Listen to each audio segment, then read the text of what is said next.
السلام علیکم ورحمۃ اللہ وبرکاتہ۔ بڑی خوشی کی بات ہے کہ رمضان المبارک کا مہینہ پورا ہونے والا ہے۔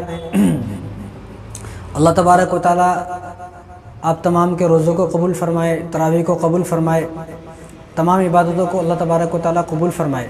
تو جیسا کہ عید ہے تو عید کے دن کیا کرنا ہے، عید کے دن کون سے اعمال کرنا ہے، کتنے اعمال کرنا ہے، عید کے دن کی سنتیں کیا کیا ہیں وہ سن لیں آپ۔ اگر آپ ابھی سے اپنی ان باتوں کو ذہن میں رکھ لو گے، عید کے احکام کیا ہیں، عید کی سنتیں کیا ہیں، تو آپ کے لیے آسان ہوگا کہ عید کے دن مجھے کرنا کیا ہے۔ ایک آدمی کو عید آ گئی لیکن اس کو پتہ نہیں عید کے دن مجھے کرنا کیا ہے۔ اب جیسے بقرعید آتی ہے تو سب کو معلوم ہوتا ہے کہ بقرعید کے دن قربانی ہوتی ہے، تو اس طرح جب عید کا دن آتا ہے تو عید کے دن کیا کیا کرنا ہے یہ بھی معلوم ہونا چاہیے۔ تو عید کے دن ہمیں 23 کام کرنا ہے۔ کتنے؟ 23 کام کرنا ہے، 23 سنتیں ہیں عید کی۔ تو سب سے پہلے ہمیں عید کے دن جلدی اٹھنا ہے۔ دیکھا جاتا ہے کہ رمضان میں جلدی اٹھا، جو آدمی رمضان میں 3 بجے اٹھنے والا ہے وہ عید کے دن 6 بجے اٹھنے کو تیار نہیں ہے۔ تو عید کے دن سب سے پہلے ہمیں جلدی اٹھنا ہے، یہ سب سے پہلا کام ہے۔ دوسرا کام کیا کرنا ہے؟ آپ کو فجر کی نماز پڑھنا ہے۔ دیکھا جاتا ہے کہ روزانہ فجر کی نماز پڑھنے والا عید کے دن فجر کی نماز میں نہیں ہے، عید کے دن فجر کی نماز میں غائب ہے۔ تو ایسا نہ کریں، عید کے دن فجر کی نماز پڑھنا ہے۔ اور نمبر 3 آپ کو مسواک کرنا ہے۔ مسواک یعنی جو عید کی نماز آپ بنا مسواک کا پڑھو گے تو آپ کو ایک نماز کا ثواب ملے گا، لیکن مسواک کے ساتھ جو نماز پڑھی جاتی ہے تو 27 نمازوں کا ثواب ملتا ہے۔ تو آپ عید کی نماز سے پہلے مسواک کریں، تو مسواک کر کر جب آپ غسل کریں گے، وضو کریں گے، جب آپ نماز کو جائیں گے تو آپ نے عید کی نماز پڑھی ایک، لیکن آپ کو ثواب 27 نمازوں کا دیا جائے گا۔ نمبر 4 عید کی نماز سے پہلے غسل کرنا ہے، اور یہ غسل عید کے لیے ہے، فجر کی نماز سے پہلے غسل نہیں کرنا۔ فجر کی نماز پڑھنے کے بعد، کیونکہ عید کی نماز کا حکم یہ ہے کہ عید کی نماز کو تاخیر سے کیا جائے۔ اب جو آدمی فجر کی نماز سے پہلے غسل کر لے گا تو اس نے عید کے دن کے لیے غسل نہیں کیا، اس نے فجر کی نماز کے لیے غسل کیا ہے۔ تو اگر کوئی آدمی فجر کی نماز سے پہلے غسل کرنا چاہتا ہے تو کر سکتا ہے، لیکن بعد میں عید کی نماز کے لیے بھی غسل کرے۔ تو عید کے دن کے لیے غسل کرنا، عید کی نماز کے لیے غسل کرنا، اس کی ایک الگ فضیلت ہے۔ تو عید کے دن عید کی نماز کے لیے غسل کرنا ہے۔ نمبر 5 ہمیں نئے کپڑے پہننا ہے، جو کپڑے بہترین ہیں۔ یعنی بعض لوگوں کا خیال یہ ہے کہ نہیں پہننا ہے، جو نئے کپڑے ہیں وہی پہننا ہے، پرانے نہیں پہننا، ایسا نہیں۔ جو آپ کے پاس بہترین کپڑے ہیں، اگر ہم یہی سوچیں گے کہ ہمیں نئے کپڑے ہی پہننا ہے تو ہمارے اس معاشرے میں بہت سارے ایسے لوگ ہیں بیچارے غریب، جن کے پاس کپڑے نہیں ہیں۔ وہ کہاں سے لائیں گے نئے کپڑے؟ جن کے پاس کپڑے سلانے کے پیسے نہیں ہیں، غریب آدمی ہیں بیچارے۔ تو اس لیے یہ نہ کہا جائے، یہ کہا جائے کہ بہترین کپڑے پہنے جائے، نئے ہیں تو نہیں پہن لے، اور جو بہترین کپڑے ہیں، جو اچھے کپڑے ہیں، وہ کپڑے پہننا عید کے دن سنت ہے۔ ایک بات اور یاد رکھیں کہ یہ کپڑے آپ کو تکبر کے لیے نہیں پہننا ہے کہ میں عید کے دن ایسے مہنگے برانڈڈ کپڑے پہنوں گا کہ جن کپڑوں کو پہننے سے کہ عید گاہ میں پوری ہلچل مچ جائے گی، میرے کپڑے کو پہننے سے ایک واہ واہ ہو جائے گی، لوگ میری تعریف کریں گے، کیا خوبصورت کپڑا ہے، کہاں سے لائے۔ نہیں، کسی کو بے عزت کرنے کے لیے، کسی کو ذلیل کرنے کے لیے، اور کسی کو رسوا کرنے کے لیے اور تکبر کے لیے آپ کو یہ کپڑے نہیں پہننے ہیں۔ اگر آپ نے تکبر کے لیے یہ کپڑے پہنے تو عید کے دن جہاں لوگوں کو انعام دیا جا رہا ہے، جہاں لوگوں کو جہنم سے بچنے کی خوشخبری دی جا رہی ہے، جہاں لوگوں کو جہنم سے آزاد کیا جا رہا ہے، اسی دن آپ پر لعنتیں برسنی شروع ہو جائیں گی۔ اگر آپ نے تکبر کے لیے کپڑا پہنا ہے، آپ نے کپڑا اس لیے پہننا ہے کہ میرے نبی کا حکم ہے اچھا کپڑا پہننا، میرے نبی کا حکم ہے نئے کپڑے پہننا، میرے نبی کا حکم ہے بہترین لباس پہننا، تو نبی کے حکم کے مطابق آج عید کے دن میں بہترین لباس پہننا ہوں، یہ سوچ کر آپ کو عید کے دن نئے کپڑے پہننا ہے، نہ کہ تکبر کی وجہ سے۔ نمبر 6 آپ عید کے دن خوشبو استعمال کریں، کوئی اچھی خوشبو، جو بھی آپ کے پاس اچھی خوشبو ہو، بہترین خوشبو ہو، وہ آپ خوشبو استعمال کریں۔ ایسی بدبودار خوشبو استعمال نہ کریں کہ آپ عید کے دن وہ خوشبو لگا کر گئے تو سارے لوگ حیران ہو گئے، یہ کیسی بدبودار خوشبو، ایسا نہیں۔ اگر آپ کے پاس نہیں ہے تو چھوڑ دینا لگائیں، اگر آپ کے پاس کوئی اچھی خوشبو ہے تو وہ اچھی خوشبو لگا کر عیدگاہ کو جائیں۔ نمبر 7 کھانا کھا کر جائیں، کچھ میٹھا کھا کر جائیں۔ کھانے کا مطلب یہ نہیں کہ بھرپیٹ، کچھ نہ کچھ میٹھا کھا کر جائیں۔ حضور کی عادت یہ تھی کہ جو عید الفطر ہے اس میں کچھ میٹھا کھا کر جاتے تھے، جو عید الاضحیٰ ہے اس میں آ کر کھاتے تھے، تو اس میں کچھ نہ کچھ میٹھا کھا کر جائیں۔ اگر کچھ بھی میٹھا نہ ہو، کیونکہ آج کل تو اتنی جلدی بنتا نہیں ہے، ویسے بنانے کی کوشش کریں، لیکن اگر نہیں بنتا ہے تو اس میں ایک کھجور کھا کر جائیں، ایک کھجور ہی کھا لیں بس۔ لیکن جب حضور نے حکم یہ فرمایا کچھ میٹھا کھا کر جائیں، تو میں نے کہیں پڑھا نہیں ہے، لیکن مجھے اس حدیث سے معلوم ہوتا ہے کہ حضور یہ حکم فرما رہے ہیں کہ تم عید سے پہلے ہی، عید الفطر کے دن عید سے پہلے کچھ میٹھا بنا لو۔ عید الفطر کے دن، عید الفطر میں 2 باتیں ہیں، ایک تو حضور صلی اللہ علیہ وسلم ارشاد فرما رہے ہیں کہ عید الفطر کی نماز تاخیر سے کی جائے، عید الاضحیٰ کی نماز جلدی کی جائے، عید الفطر کی نماز تاخیر سے کی جائے، اور عید الفطر کے دن کچھ کھا کر جائے۔ تو یہاں سے معلوم ہوتا ہے، آپ بھی سمجھدار ہو، میں نے بھی بھی اس بات سے تھوڑا اندازہ لگایا، حضور کا حکم ایک تو یہ ہے کہ تاخیر سے پڑھیں، وہ اس لیے پڑھیں کہ کچھ میٹھا بنا لیں، یعنی معلوم یہ ہوا کہ حضور یہ ارشاد فرمانا چاہ رہے ہیں کہ عید الفطر کے دن عید کی نماز سے پہلے میٹھا بن جانا چاہیے، وہ میٹھا جو بن گیا اس میں سے کھا کر اب عید کی نماز پڑھنے جائیں، یہ حضور کا حکم ہے۔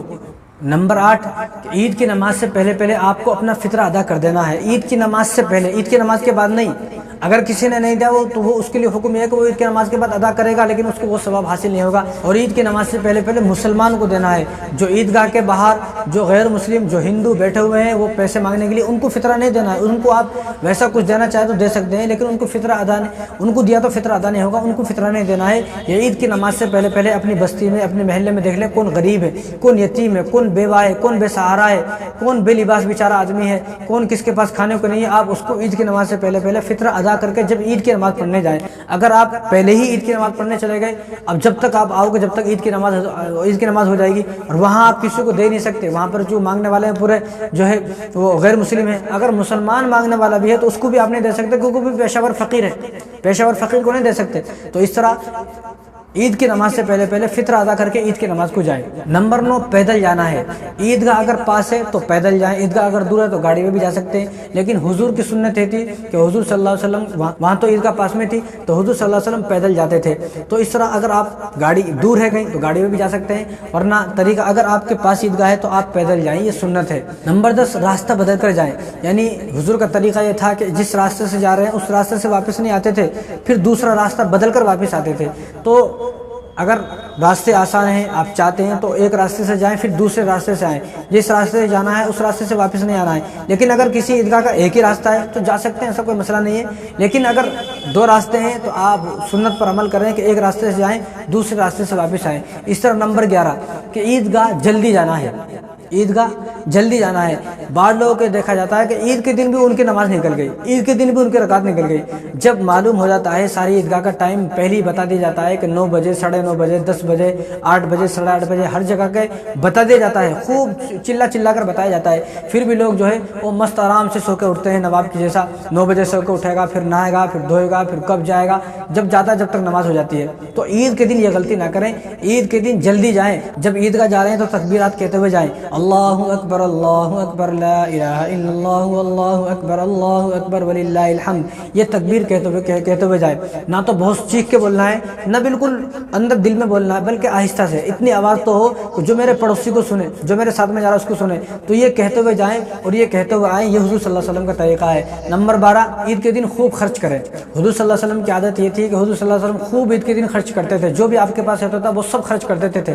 تو میں آج کے زمانہ تو وہ نہیں ہے کہ اس طرح خرچ کر سکتا ہے آدمی، لیکن آج کے زمانے میں بولتا ہوں کہ عید کے دن خرچ کرنے کا مطلب حضور کہتا ہے کہ عیدی دیں، آپ عیدی دیں، بہن کو عیدی دیں، بھائی کو عیدی دیں، چھوٹے جو بچے ہیں ان کو عیدی دیں، بیوی کو عیدی دیں، والدہ کو عیدی دیں، والد صاحب کو عیدی دیں، یعنی جتنے بھی لوگ ہیں عیدی دینے میں یہ آپ کو دیکھنا نہیں ہے کون غریب ہے، کون فقیر ہے، کون مالدار ہے، کون یہ، عیدی دینے میں آپ کو یہ سب دیکھنا نہیں۔ عید ایک خوشی کا ماحول ہے، اور خوشی جب ہوتی ہے تو یہ دیکھا نہیں جاتا کون امیر ہے کون غریب ہے، سب کے ساتھ خوشی منائی جاتی ہے۔ تو حضور صلی اللہ علیہ وسلم عید کے دن خرچ کرتے تھے، تو آپ بھی عید کے دن خرچ کرنے والے بنے۔ اور میں تو کہتا ہوں کہ جو ہمارے گھروں میں ہماری بیویاں ہیں، ہماری بہن ہیں، ہماری والدہ ہیں، کہ جن لوگوں نے سارے رمضان ہمیں کھانا بنا کر دیا ہے، ہم لوگ تو 10 منٹ پہلے اٹھتے ہیں اور ایکسپریس کے جیسا کھا کے نکل جاتے ہیں، لیکن جس نے ہمارے لیے کھانا بنایا وہ ہمارے سے 2 گھنٹے پہلے، 1.5 گھنٹہ پہلے اٹھتی ہے، ہمارے لیے کھانا تیار کرتی ہے۔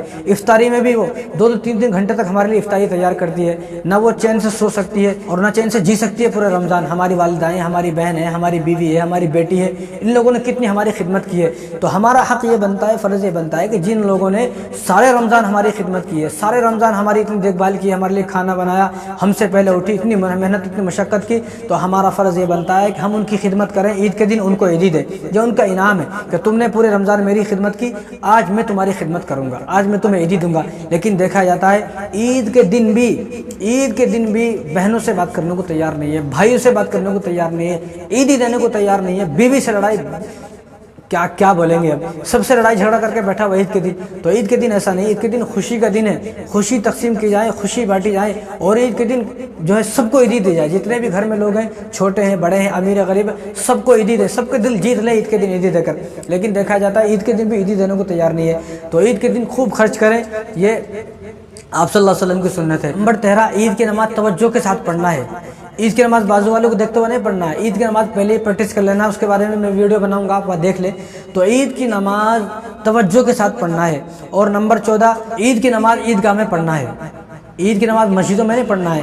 عید کی نماز رسول اللہ صلی اللہ علیہ وسلم نے پوری زندگی میں ایک مرتبہ مسجد نبوی میں پڑھی کہ اس دن عید کی نماز، عید کے دن بہت زیادہ بارش تھی، تو بارش کی وجہ سے عید کی نماز انتظار کیا، حضور نے کافی انتظار کیا بارش رک جائے، بارش نہیں رکی، تو تب مجبوری میں جب وقت ختم ہونے والا تھا تو حضور صلی اللہ علیہ وسلم نے اپنی پوری زندگی میں ایک مرتبہ عید کی نماز مسجد میں پڑھی ہے، ورنہ آپ صلی اللہ علیہ وسلم کا طریقہ یہ تھا کہ آپ صلی اللہ علیہ وسلم عیدگاہ میں نماز پڑھتے تھے۔ تو ہمارا بھی طریقہ یہ ہونا چاہیے کہ ہم بھی عیدگاہ میں نماز پڑھیں، نہ کہ مسجدوں میں نماز پڑھیں۔ شعائر اسلام میں سے مذہب اسلام کا رعب اور دبدبہ جب آتا ہے، جب مذہب اسلام کے سارے مسلمان نکل کر عیدگاہ میں جائیں گے نماز پڑھنے کے لیے، تو تمام ساتھی عیدگاہ میں نماز پڑھیں۔ نمبر 15، عید کے دن ہمیں غور سے خطبہ سننا ہے، غور سے خطبہ سننا ہے۔ ایسا نہیں خطبہ ہو رہا ہے ادھر دیکھ رہے ہیں ادھر دیکھ رہے ہیں، خطبہ غور سے سنیں، ان کے بیانات غور سے سنیں کہ مفتی صاحب، مولانا صاحب کیا کہنا چاہ رہے ہیں، امام صاحب کیا کہنا چاہ رہے ہیں، ان کی باتوں کو غور سے سنیں۔ نمبر 17، جو خطبے کے بعد دعا ہوگی اس دعا کو توجہ سے سنیں، توجہ سے آمین کہیں۔ جب ایک آدمی آمین کہتا ہے تو فرشتے بھی اس کے ساتھ آمین کہتے ہیں، تو فرشتوں کی آمین اس کی آمین جب مل جاتی ہے تو اللہ تبارک و تعالیٰ اس کی بخشش فرما دیتے ہیں۔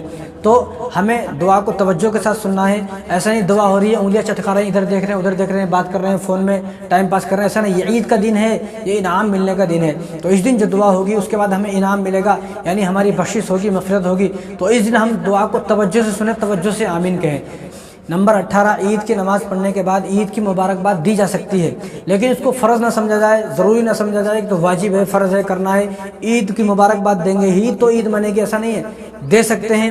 اور رسول اللہ صلی اللہ علیہ وسلم سے تو یہ ثابت ہے، حضور نے ارشاد فرمایا کہ تقبل اللہ منا ومنکم سالح الاعمال، اس طرح کے الفاظ بولے جائیں، اس طرح کے الفاظ ثابت ہیں کہ اس طرح کے الفاظ بولے جائیں کہ اللہ میرے اور تمہارے نیک اعمال کو قبول فرمائے، کہ جو رمضان مبارک میں نے اور تم نے جو نیک عمل کیے ہیں، جو روزے رکھے ہیں، تراویح پڑھی ہیں، قرآن کی تلاوت کی ہے، اللہ ان کو قبول فرمائے، یہ بولا جائے عید کے دن، اس طرح کی مبارکباد دی جائے سب کو کہ تقبل اللہ منا ومنکم صالح الاعمال، اس طرح کے الفاظ سب کو بولے جائیں، یہ ثابت ہے۔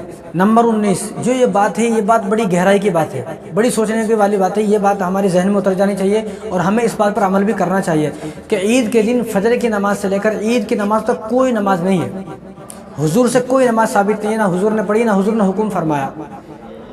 تو عید کے دن فجر کی نماز پڑھیں، فجر کی نماز کے بعد سے لے کر عید کی نماز تک کوئی نماز نہ پڑھیں آپ، جیسا کہ اشراق کی نماز ہے، نفل نماز ہے، کوئی نماز نہ پڑھے۔ بعض لوگوں کی عادت یہ ہوتی ہے وہ عیدگاہ میں سب کے سامنے نماز پڑھ رہے ہیں، جب پوچھا جاتا ہے تو وہ پوچھنے پر بتاتے ہیں کہ میں فجر کی نماز پڑھ رہا ہوں، کچھ شرم کریں، فجر کی نماز یہاں پڑھ رہے ہیں آپ، فجر کی نماز آپ کو فجر میں پڑھنی چاہیے تھی، اگر آپ نہیں پڑھیں تو آپ چپکے سے فجر کی نماز مسجد میں پڑھ کر آئیں، قضا نماز، یہاں عیدگاہ میں نماز نہ پڑھیں، آپ بالکل ہرگز نماز نہ پڑھیں۔ اسلام نے اجازت دی ہے، جب حضور نے اجازت دی ہے تو آپ زبردستی اشراق کی نماز پڑھنے کی کوشش کیوں کر رہے ہو؟ تو جتنا اسلام ہے اس اسلام کو اتنا ہی سمجھیں، آپ زیادہ اس کو بڑھانے کی کوشش نہ کریں۔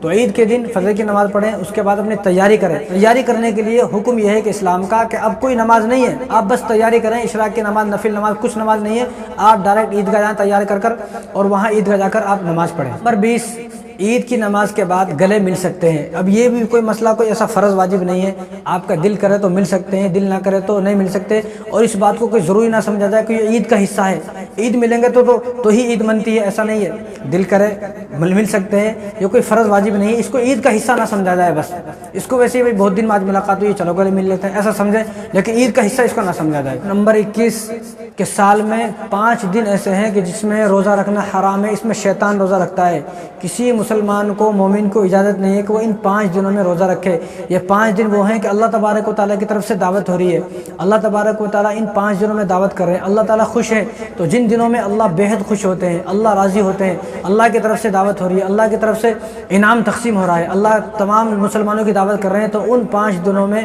آدمی کوئی بھی روزہ نہ رکھے۔ وہ 5 دن کون سے ہیں؟ عید کا دن، سب سے پہلا عید کا دن، دوسرا بقرعید کا دن، اور 3 دن بقرعید کے بعد۔ یہ 5 دن ایسے ہیں کہ ان 5 دنوں میں کسی مسلمان کو روزہ رکھنے کی اجازت نہیں ہے۔ ان 5 دنوں میں کوئی آدمی اگر روزہ رکھتا ہے تو وہ شیطان کا بھائی ہے، کیونکہ شیطان ان دنوں میں روزہ رکھتا ہے، یہ اللہ تبارک و تعالیٰ کی طرف سے دعوت ہے۔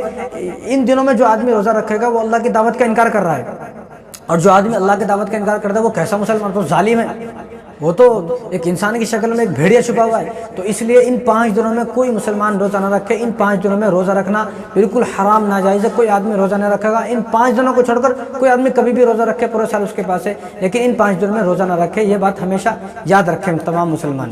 22 اس دن قبرستان جانے کو ضروری سمجھا جاتا ہے. عید کے دن قبرستان جانا ہی جانا ہے, جانا ہی جانا ہے. آپ یہ دیکھیں حضور صلی اللہ علیہ وسلم کے والد صاحب کی قبر مبارک مدینے میں ہے, لیکن حضور پوری زندگی میں کبھی بھی اپنے والد صاحب کی قبر پر نہیں گئے. عید کے دن جاتے تھے, عید کے دن نہیں گئے, لیکن اب ہم نے یہ بنا لیا ہے کہ عید کے دن قبرستان جانا ہی جانا ہے.